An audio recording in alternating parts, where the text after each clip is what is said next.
Now, every time that we've done something so far, we have declared the variable. Is it absolutely necessary to declare the variable? Well, actually, in BASIC, there is a way not to declare the variable. Just create one on the fly.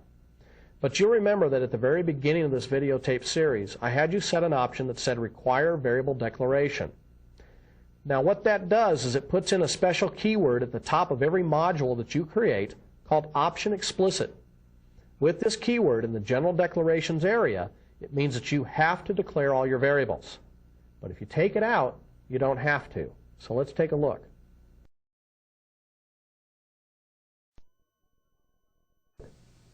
Now, in the same project, that variables.vbp, I've created a module called mod typos. Typos.bas is the file name. When we open this, you'll see it over here in the code window. I'm in the General Declarations area. Now, this is where we typically declare any module level variables. And also, if you were to look at any one of the other modules, you'll see a key phrase up here called Option Explicit. Now, Option Explicit says that everywhere within this BAS module, you must declare your variables. But since this is missing, out of here, that means any routines I write in here, I could actually just declare variables on the fly. So you can see in this routine, I've got dim int var1 and int value declared as an integer. I assign int var1 to 10 and int value equal to 20 and int var1 equal to int value plus 50 and blah, blah, blah, blah, blah. Now, do you see any errors in here? It looks pretty reasonable, doesn't it? Well, if we were trying to run this thing, we would actually find out that there really is an error. Now, I can actually run this thing by bringing up what's called the immediate window. If we go up here to the View menu, and we choose the immediate window right here, or we could have hit Control-G, it'll bring up a window down here at the bottom of our screen from which I can call calc value. Call calc value. And it'll actually pop up int var1 equals 70 and int value equal 30. Now, if we look at int var1, it should be int var1 is equal to int value plus 50. So that should be 60. And then int var1 is equal to int value minus 50. So it should be 10, shouldn't it? But we were getting a value of 70. So what's going on here? Well, the problem is, if you were kind of astute, you noticed, look at this. That's not an I. That's actually an L.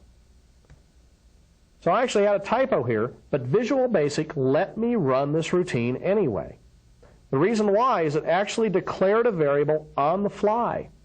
It actually declared a variable on the fly called lnt var1. And then it took int value and subtracted 50 from that.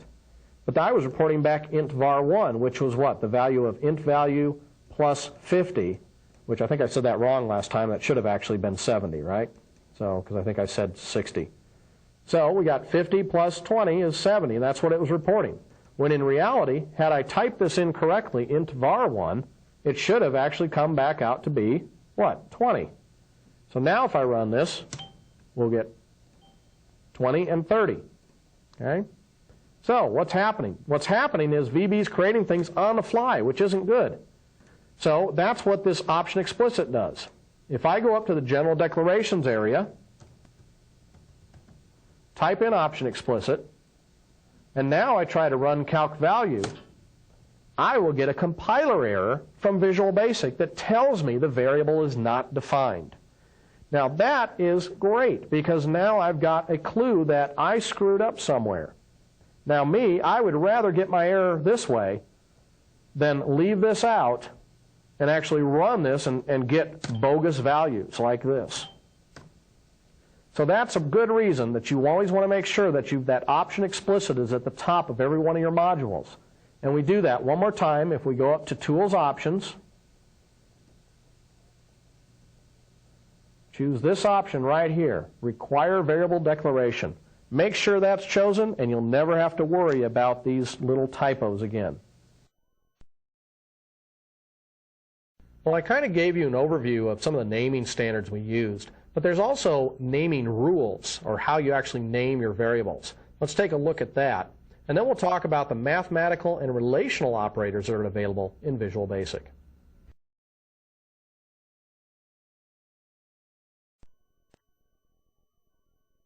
When you name variables, the name has to begin with a letter or an underscore. Now, while that's true, I would recommend not having a leading underscore. Underscores are kind of hard to type, so I would actually keep them out of my variable names altogether. But they have to begin with one of those two things. After that, you can have any combination of letters, numbers, or underscores. Variable names can be up to 255 characters, folks. Use large variable names. I mean, not really large, but let's make them descriptive. Try to avoid the one-letter variable names that you typically see, like dim-I or dim-L. When you're looking at a program later, it'll really make a lot more sense if you've said something like int loop, because then you know what the variable's for. There are naming standards that have really become prevalent in the Visual Basic industry that you need to be aware of. And the main standard is called Hungarian notation. This Hungarian notation standard is actually documented in the Visual Basic documentation. But really, it's just exactly what I showed you before. It's prefixing the variable with the data type and optionally a scope prefix. That way you identify both the scope and the data type right when you look at the variable. And this will really lend a lot of readability to your application. Whether you're the one looking at it or the guy later on, either one of you are going to appreciate when you look at this program 6 months from now. Well, let's take a look at some of the math and relational operators that VB has. Now, basically, there's a set of symbols that are used to perform mathematical operations in any computer language. There's symbols to compare two operators together also, and VB is no different. Here's all the different math operators we have. To do addition, you use a plus sign. Subtraction, a minus sign or a dash. Multiplication is an asterisk. Division is a /, and integer division, if you want to actually eliminate any remaining part, is to use the \. Modulus, if you just want to get the remainder of a division, you use the mod keyword. And for exponentiation, if you want to raise something to a power, you use the up caret, which is basically what? Shift-6. There's also relational operators. If you want to compare two operands together, is something less than something else?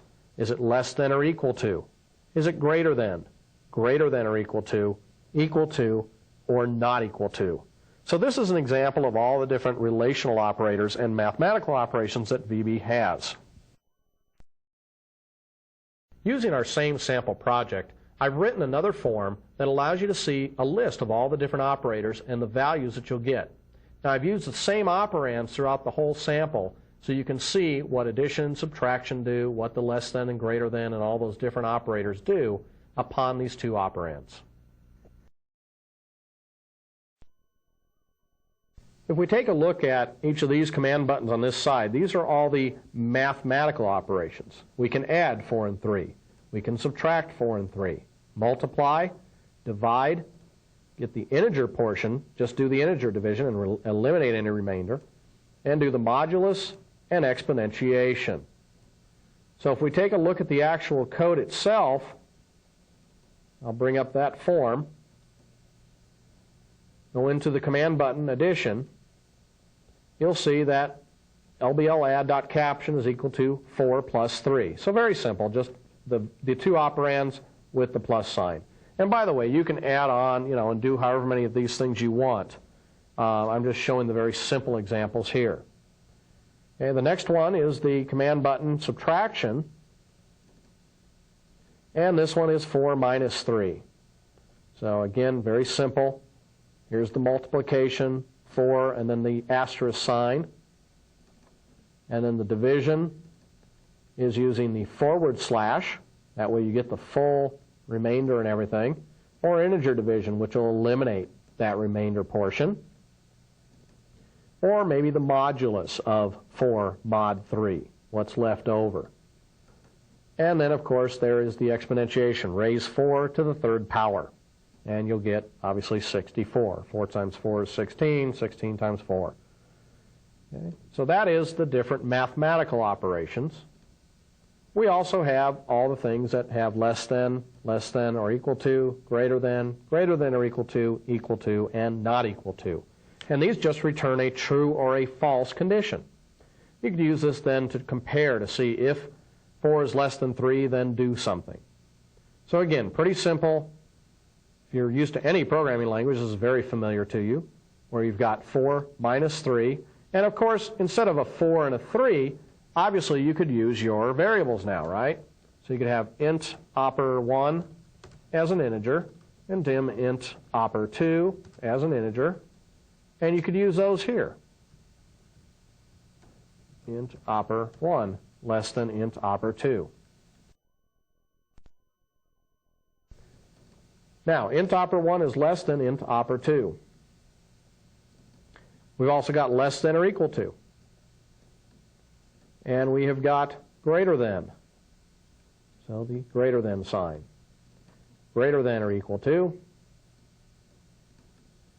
And we have equal to is for equal to 3. Notice I enclose this in parentheses just so it grabs the true value and returns that as one value to go back to the label. And not equal to, which is the less than and greater sign together.